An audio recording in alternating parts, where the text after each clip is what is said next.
Hello, I'm Scott Marcus with the ISA and what'syourghoststory.com, coming back with number 9 on my list of Los Angeles's top 10 haunted filming locations. And I'm going to cheat a little bit on this one, but I think to balance it out, that's why I pushed it to number 9. I pushed it a little bit lower because I'm going to talk about a whole region as opposed to one location, as it starts to hail a little bit where I'm at right now. And I'm going to talk about the whole area around the Ambassador Hotel. This obviously is also a location that doesn't exist anymore. The Ambassador Hotel does not stand. There's a school in its place. And that building, as a filming location, it just cannot be overstated how important it is and how many amazing films shot there. I'm going to give you a small partial list as fast as I can. The movies: Seven, Forrest Gump, Scream 2, Catch Me If You Can, Almost Famous, Pretty Woman, Old School, Minority Report, The Mask, True Romance, Apollo 13, True Lies, Coyote Ugly, The Graduate, Being John Malkovich, Ed Wood, The Wedding Singer, Sister Act, Naked Gun, Rush Hour, That Thing You Do, Fear and Loathing in Las Vegas, Defending Your Life, The Island, Blow, Deep Impact, The Doors, Grosse Point Blank, Coneheads, Romy and Michelle's High School Reunion, Heartbreakers, Man on the Moon, LA Story, 1937 and 1954's A Star Is Born.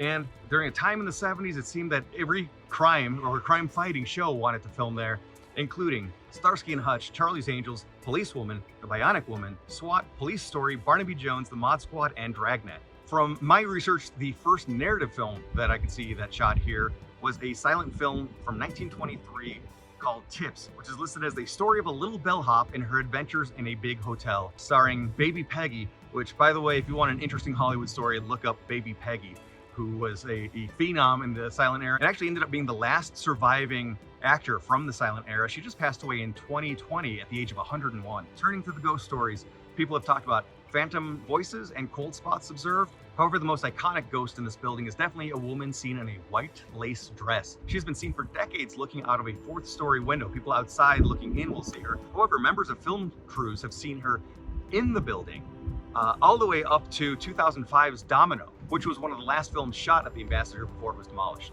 Another film crew in the year 2000 shooting there witnessed something completely different that I haven't heard many other people talk about, which is that a mother and daughter are seen in the 3rd floor women's room, but they were seen just very eerily staring at their own reflections in the mirror. They wouldn't acknowledge other people in the room with them, but the observers, who many different members of this crew saw this couple at different times, but they didn't know they were ghosts. They just thought they were a little off until suddenly they vanished. As mentioned, the location is bulldozed and it is now a school. However, there are some little relics, including the old hotel entrance and a wall of the Coconut Grove, which became one of the more iconic hangout hotspots, nightlife hotspots in all of Hollywoodland that kind of really was pulling people away from Hollywood to come to this location. So using Google Earth and cycling through time, you can see the Ambassador Hotel as it stood. As we're looking at this, Wilshire Boulevard is at the very bottom of the screen.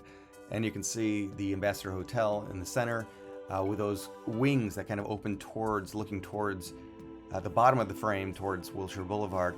And then you can see how the construction goes through, the building is gone, and suddenly a new building is in its place with a very similar design, as almost like arms reaching out and opening out towards Wilshire Boulevard. Also, using Google Street View, you can see how basically the Ambassador sign, which is still standing today, it doesn't say Ambassador anymore, but you can look back in time and see how it looked as the renovations were going on in 2009 and a bit earlier, 2007. Here you still see some of the original lettering on that pillar, but eventually it goes under construction and that is still standing. That pillar is still standing, but of course the signage is gone. You can't talk about the Ambassador Hotel without talking about the assassination of Bobby Kennedy. That is what that place is known for, and it maybe began the fall from being an in-desired place because the association with an assassination, it just made it less of a glamorous place to hang out until it withered away further and further and became essentially just a big empty building that was used very regularly as a filming location. I asked a good friend of mine, DJ McHale, who created the TV series Are You Afraid of the Dark? He also created the Disney movie The Tower of Terror, which shot at the Ambassador Hotel.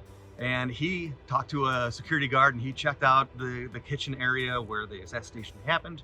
And while I will always say that security guards are the perfect people to ask about what's the ghost story, the person DJ talked to said nothing, absolutely nothing happens here. He had never witnessed anything himself. So I don't know. I've also heard people kind of come up with conspiracy theories that the security guards weren't supposed to talk about it. Whatever the case, DJ shot his film there with no problem.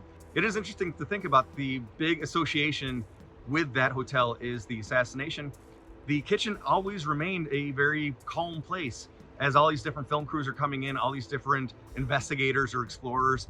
So there is no haunting associated with Bobby Kennedy's passing, which is a good thing. Going around just across the street is the HMS Bounty in the Gaylord Hotel, one of my favorite dive bars in all of Los Angeles. Not a lot has shot here, probably because it's a very small, cramped location, but it's very cozy. And again, one of the friendliest staffs and friendliest clientele. I really love stopping off at the HMS Bounty anytime I'm in town. But it is a great place for the TV series Mad Men. It is a locked in time location for sure. The TV series The Fugitive shot there. And in the 2010s, a couple of independent films shot there as well. But still, not a lot of filmmaking history happened in the HMS Bounty. The Gaylord Hotel, including the HMS Bounty, which was originally called the Gay Room, was built in 1921 by Gaylord Wilshire. Later in life, he claimed to have mystical powers. So as long as we're talking about weird stuff, I'll just mention that Wilshire, as in Wilshire Boulevard, that guy believed he had mystical powers later in life. Before he turned the Miracle Mile area into the location it is today,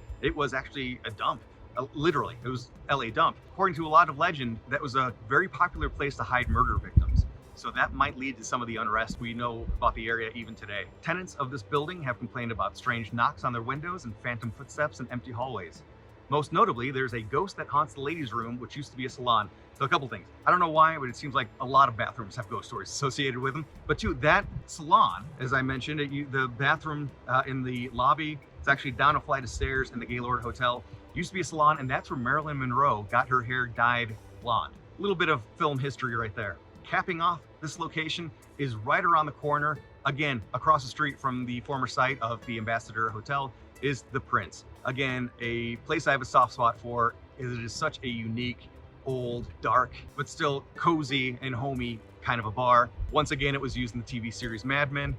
It's used extensively as the main bar in the TV series New Girl. Could I get a cream soda? Dude, we both know what you're gonna do. Don't. It's not cool. What? We have a flasher. However, they only shot the pilot there. They recreated the bar on set for the rest of the run of the show. But wow, they did an amazing job recreating that location. It was used in 2006's Crank, The Incredible Burt Wonderstone, Midnight Run, Thank You for Smoking, and most famously, Chinatown. People have observed phantom touches, cold spots. And if you've ever been there, you know that there are call buttons on each booth to get servers' attention. And a bartender somewhat recently talked about having all of those bells go off at the exact same time while he was the only one in the building, working alone, wrapping up. I'm going through a whole bunch of stories really fast, but I love to do deep dives, and that's where my website comes in. whatsyourghoststory.com is a blog style website. I also have a YouTube channel where I do mini documentaries on history and haunting, and I really do like to go much deeper into the history of locations, more so than I'm doing here. As I said last time, if you have any locations that you want to see coming up on this list for the remaining number 1 through 8 of haunted filming locations in Los Angeles, leave a comment. Anything else you want to share? Do you have a ghost story? I always love to hear that too. You passed the bar exam? I wanted to prove to myself that I dropped out of law school because I wanted to be a bartender, not because I couldn't be a lawyer. This also says spaghetti sandwich. That's just because it's a great idea when I have a great idea right at a time.